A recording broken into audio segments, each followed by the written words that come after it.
Hello everyone, how's it going? It is me, Jack here, and welcome to episode number 4 of the Football Manager 2020 save here with Charlton Athletic on the JCR YouTube channel. There's been quite a lot of action, to be fair, since the last episode. As you might remember, we played Sheffield Wednesday at home and unfortunately drew by 3-3, having been, 3-1 up at one point. But we drew that game, and then following right after that, we played Middlesbrough's Neil Warnock's men, and it was unfortunately a draw again. And we were 2-0 up at this game at half time. And I thought, to be fair, we're going to win this game quite comfortably. Middlesbrough didn't really have many chances, and then they scored one, and then they scored the second. And I thought, let's just try and hold on. We tried to attack, and we just couldn't get the goal. But this meant that our run of draws, unbeaten run, went to 5 games. And then the next game, we finally got a victory at home against Huddersfield. Our first win since the end of September. We got it at the start of December. 2-1 victory, goals from Taylor and Sarr.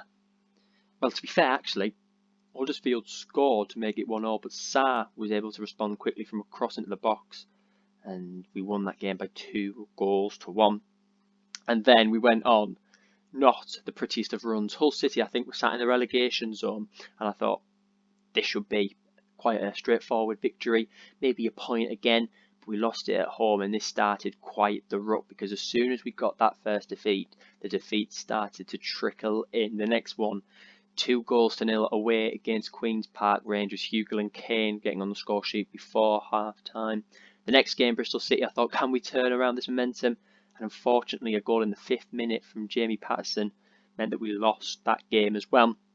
A similar story in the Derby match as well, just by 1-0. Shinnie won them the game for Derby County, and then we got absolutely hammered by Swansea City. You can see they went 4-0 up, 4 goals in the first 40 minutes or so.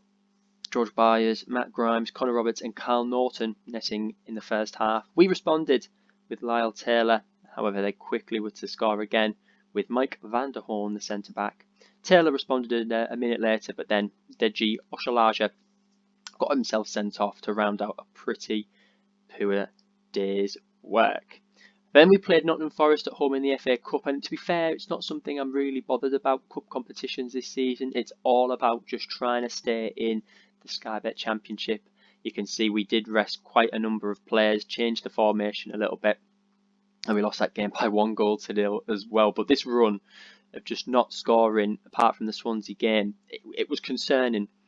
We lost that game, and then fortune started to change, and I'm not going to show you the goal scorers in this yet, because I just now want to quickly show you the transfer business that we've done.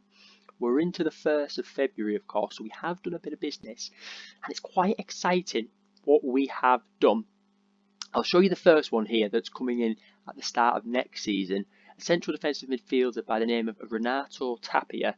He will probably be playing the ball-winning role, but in that position he's got some decent attributes. Good marking, good tackling for this division. I like that work rate that he's got about him as well. Good stamina as well, 6 foot. But he's going to be hopefully a really, really good player for us coming in from Feyenoord. Got the potential to be a Premier League player, and that's what we need. Players with that good championship ability, potential to get that of the Premier League quality. So he's coming in next season. Hamed is leaving on a free transfer. I'm not too disheartened about him leaving, because he hasn't been the best for us. He's going to that club for free at the start of next season. We start to see him go, but 25 goals, 27 assists, 25 starts, 6 goals isn't the return really that we were after. As well as that, I'll show you the transfer history. We brought in a couple of loan signings. Obviously Stevie Mallon, I don't know whether I've shown you him already, but we signed him. Actually, I don't think I have, because we didn't record before January. I brought in Stevie Mallon just a little bit before the transfer window actually opened. Brought him in for 625k. He's done all right since he started, to be fair. He's become a regular in the first team. 3 games, he's got an assist and has done a decent average rating. He's playing the deep line playmaker role and has got the attributes to fill that. And again, he's another player that's got a bit of potential about him to grow. For now, he's a decent Championship player. And then the 2 loan signings we've made are really, really good. Curtis Jones, who we did have, has gone back to Liverpool, and as well as him, McGeady and Andre Green have both gone, just to get them off the wage bill. Because especially McGeady, I think he was the highest paid earner. That Renato Tapia that we're bringing in, I think is going to be the most wages that we're on. But Eric Garcia we brought in for 12k a week on loan. He's 4-star current ability, which is currently operating at Championship level. But I mean, if you sign him permanently, he's going to be such an unbelievable player. He's valued already at around £8 million at the age of 19, and we needed leaders at the back. He's got a presence about him with 18 determination and 17 for leadership. He has come in and really helped the defence out. Got a decent average rating for his first 3 games. He is a very exciting player. And the other player that I've brought in is Joshua Zirkzee. Them 2 loan players are players, and Malin as well, I've never really had before in FM. But this guy I've seen doing the rounds a bit before, and we brought him in on loan. And what fantastic attributes he's got. Some of them are a little bit concerning, his work rate, his decisions. He's not really got the greatest pace and stamina, but you've got to remember he is 6'4" tall, and he has indeed scored a goal and got an assist on his debut as well. We needed a striker. Maybe we can keep him on for next season, but with Lyle Taylor obviously leaving at the end of the season, Tamar Hamed going as well, maybe we can try and get this player on another loan extension. Maybe similar to that with Eric Garcia as well. But what a player Zirkzee is hopefully going to turn out to be in the next coming matches. We're playing Barnsley at home today, and well, we'll have a look at the fixtures again. So the game here against West Bromwich Albion, we won this game in the 91st minute. We went target man up the top, Tamar Hamed. 2 quick goals at the end of the first half, and then a 91st minute knob end, pretty much, is what won us the game there against West Brom. And then the game after that, we played a difficult Preston North End team that we actually challenged for large spells a bit. The game got to 1-1, and Tom Clark got it to 2-1. Jordan Story scoring at the brink of half-time. Tamar Hamed got it to 3-2, and I thought there could be a little twist in this game with Pearson getting sent off, but unfortunately Preston North End were able to hold out for the victory. And then, possibly, arguably the biggest result of the save, we were at home against league leaders Fulham. They've actually dropped now since this result. We beat them by 2-0, and we controlled the match. Goals by, of course, Joshua Zirkzee and David Davis as well. What a start this was for Zirkzee. Getting on the score sheet is unbelievable, especially in your first game. And it gives me a lot of confidence now going into this Barnsley match, knowing that we could win this and maybe get out of the relegation zone. But, you know, we've got to play this game first. As we look at the form table, it's quite it makes for quite exciting reading, actually. Well, I say that. We have obviously won, drawn, won our last 3 games. Barnsley are just a little bit ahead of us there with 2 victories. But yeah, it is very, very close indeed. And if we were to win this game by a margin, we would leapfrog Barnsley, and it would be the first time in the save we would get out of the relegation zone. Of course, this is game week 30, so there's only 16 games to go. And I think you've still got to look at probably Huddersfield down as teams to potentially go down, and Derby and Hull are definitely still within a shout of staying up the season, so it is going to play out to be a really, really close encounter for survival. We've done the team already. This is the team that we are going to go with. We have got a few injuries. Adam Matthews, Chuks Eniki is out, but this is going to be the lineup. It's Phillips in goal, a back 4 of Matthews, Garcia, Sarr and Whittock, with David Davis at the central defensive midfield position, with Mallon and Smith being the partnership in midfield. That's seeming to work at the moment, so we'll stick with it. With Curtis Jones leaving the club, we have been left with Johnny Williams as sort of the only cam. Chuks Eniki is coming back, and he was doing well before he got injured, so hopefully he can bounce back into form, and we're going to go with one of the most exciting partnerships in the league, I'd say, up top at the moment. Joshua Zirkzee partnered with Lyle Taylor. And on the bench, we've got Amos, Page, Lockyer, Fields, Cullen, Ushtuma, and Tomar Hemed. I'm just thinking left back, yeah, Ben Perrington's still out, so we'll just have Page on there. We'll submit. Oh, we can't submit the team because I've got too many loans. Let's get rid of Cullen, and we'll put on. Let's put on Forster Kasky. Why not? We'll submit that team, and we will go ahead. I've not been able yet to extend any loans for players that are here. I think I was given the option whether I wanted to extend Matt Smith's, but obviously, when you're in the Championship, it doesn't really mind how many loans you can have. So we'll just stick with this at the moment. But as you can see, our opposition's team are running the same formation. Good striker there in Corley Woodrow. How many goals has he got this season? Only 5 compared to Lyle Taylor, 17. Let's hope he can score for us today. I'm going to be assertive here and tell the boys we owe Barnsley after what happened. We must have lost in the previous match. I'd love a goal today by Zirkzee and Taylor, but we've got to stay calm. This is going to be a difficult. Why is that 2 like that? It's going to be a difficult match because Barnsley are fighting to survive as well. But if we were to win this, it would just give us a heap of confidence going into, well, nearing the business end of the season. A ball's whipped in here, not whipped in, it's thrown in long. Davis finds Taylor, and it is a goal already. In 9 minutes, David Davis, the goal scorer in the last match, linking up with Lyle Taylor, and we lead here against Barnsley. And as it stands, we would move into 21st position in the league table. Unbelievable. What a ball this is here by Davis. It looks like it's actually hit off the defender, but Taylor's able to bring it home, and we lead already here by 1-0. Let's have a look at the bottom. I was going to say let's have a look at the bottom of the table, but Harlett continues as Whittock clears the ball to Dougal. Jordan Williams, an exciting right back for Barnsley. Playing the ball through now. Connor Chaplin. Been intercepted by Garcia. What a defender he is. I really hope he's one of my main targets to keep for next season. As Zirkzee takes a strike, just missed there. It goes out for a corner kick for Charlton. Exciting start here. They're playing quite a cautious mentality as Taylor tries to get his head on it, but we can't. We do actually have a little bit of money, to be fair, to play with, but I just decided to stick with what we have at the moment and bring in loan players. As Stevie Mallon scores his first in a Charlton shirt, but it is ruled down for offside. He's actually, I forgot to mention, a former Barnsley player. He played a little bit for them a few seasons ago. Another highlight, Mallon is picking it up here. Whittock on the right hand side, back to Mallon. Mallon's in the box with Taylor getting ahead on it. Goes over the bar. Well done, boys. This has been positive.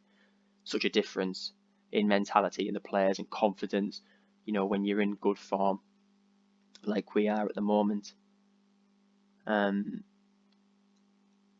half an hour has been played, this match we lead by 1-0. Stats are fairly even, to be honest with you. They've had quite a little bit more possession. Let's encourage them as we try and see off this first half. We'll have a look at the league table. You can see that what pretty reading that makes. What pretty reading that makes, seeing us in 21st. Middlesbrough playing Blackburn as well, meaning that Blackburn are slipping ever closer to the relegation zone. What do you say to the players at half time as we lead by 1-0? We're not in this position very often. I'm going to say we're capable of even better. I'm not going to say much to them in terms of individual talks. I'll just question their passion. Have they got the passion and the drive to see out a back-to-back victory? We've got a highlight with Whittock putting the ball into the box. The keeper gets there quicker than Mallon, and he's hoofed the ball out rather quickly there. Williams is on it. They get it back. Mowat. Williams finds Collins. Got to be careful there as he hoofs the ball. Whittock able to intercept, but it is only as far as Duggan. Whittock needs to come back out wide here. Good tackle by Williams, but the other Williams for them continues play. Where's Whittock now? He must be inside, I think. As Williams attacks on the right hand side. Shabani. He scores. What is his first? I always seem to concede goals for players in their first their first goal for a player. And Meritan Shabani scores his first goal for Barnsley. A little bit scrappy this. I thought Smith had got that and he's controlled it. What is that defender doing? Just able to beat him very easily there, Whittick. I think he's at fault for that goal. He should be marking the left back, but he's not. And unfortunately it is 1-1, but we're going to try and bounce back here, and we do. It's Naby Sarr. Unbelievable. What a header from the main man. He loves a headed goal, does Sarr. It's his third of the season, and I think every goal, I think bar one maybe, has been a header. What a strong presence he is, being 6'5". Great header into the back of the net. We retake the lead here. This is crucial. We need 3 points in this game so desperately. I am going to make a change. Matt Smith's going to come off, and I'm going to bring on Sam Field. He can play the box. Actually, what's his tackling? He's got 11 tackling. What's Stevie Mallon's tackling? 10. We'll keep like that. Let's just go on. Get creative, boys. Come on. 25 minutes to go. We lead by 2-1 here at home. Lewis Page might have to be brought on for Whittick if Whittick doesn't do anything more. Xerxes had a quieter game. Let's try popping Hamed at the pressing forward role. He doesn't mind doing that. Let's just continue on, and we'll show some passion, a bit of passion for the final 10 minutes. We're at the 85th now. I'm just gonna. Oh, I was just about to pause it and just change the tactics ever so slightly, but we'll continue going.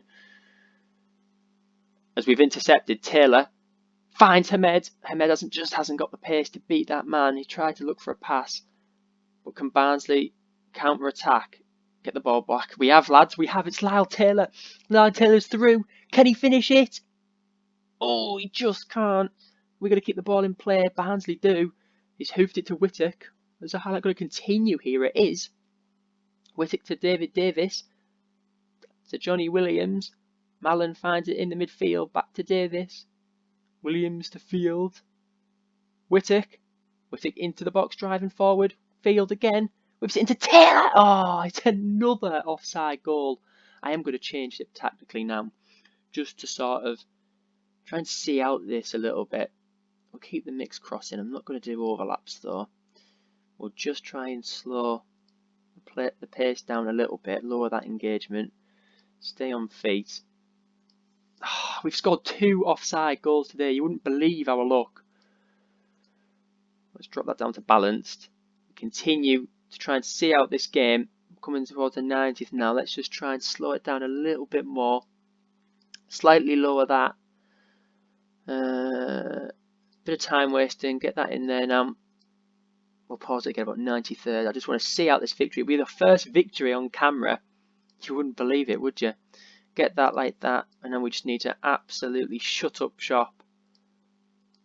Much lower engagement. We click OK. Can we see it out?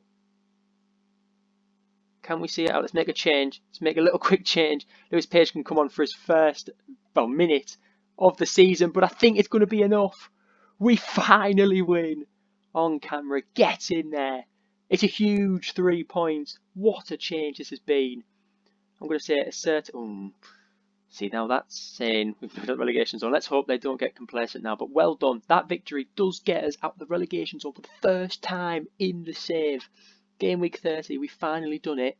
Eric Garcia, what a player he's been. What a player. I really hope I can keep him in. Xerxes had a bit of a quieter game, but luckily Lyle Taylor was there to score a goal, and a headed goal from Naby Sarr seals 3 vital points at home. And wow, what an end of the season this is going to be now. That is beautiful. That is absolutely beautiful indeed. What a game it has been from us there. Just to get another goal is absolutely huge. And well, we can't breathe because we're still only 4 points from the relegation zone. But Blackburn, who we still are to play, did they get a point in the end against Middlesbrough? No, they turned it around and beat Middlesbrough.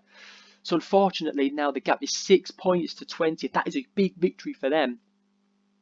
Because, well, If they hadn't have won that, they'd have been on 28 points. But there is a bit of a gap. If we're able to maybe close this gap between ourselves and Blackburn, then we're only 3 points off 16th place, and that would be an absolutely fantastic accomplishment this season, considering where we were for large parts of it. As you can see, we were 21st up until here, and then ever since then we've just been in the relegation zone, and we finally got ourselves out of it. 3 wins in 4.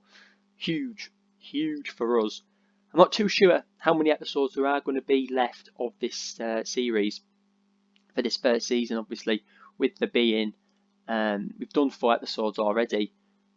I'm just thinking whether we do maybe 2 or 3 more. If we come back towards the end of February, then we can leave it a little bit later. But what a turnaround. I hope you guys have enjoyed this video as much as I have, because that was absolutely fantastic. What a performance. That victory takes out the relegation zone for the first time in quite some time. Well, wow. I am so happy. I'm looking forward now to seeing the business end of the season what we can do. We've still got Derby County and Hull City sitting below Barnsley. We've got to play Hull City, so that's going to be a huge game. Maybe we come back for that game. Still got Huddersfield. I don't know when we're going to come back. But guys, if you've enjoyed that video, hit the like button. Comment any suggestions in the comments section. But I hope that this is going to be the start of our survival now. Let's hope so. If you've enjoyed, subscribe as well if you're not subscribed already. And I'll catch you for the next episode, the Charlton Save, very soon. Take care, guys. Bye-bye.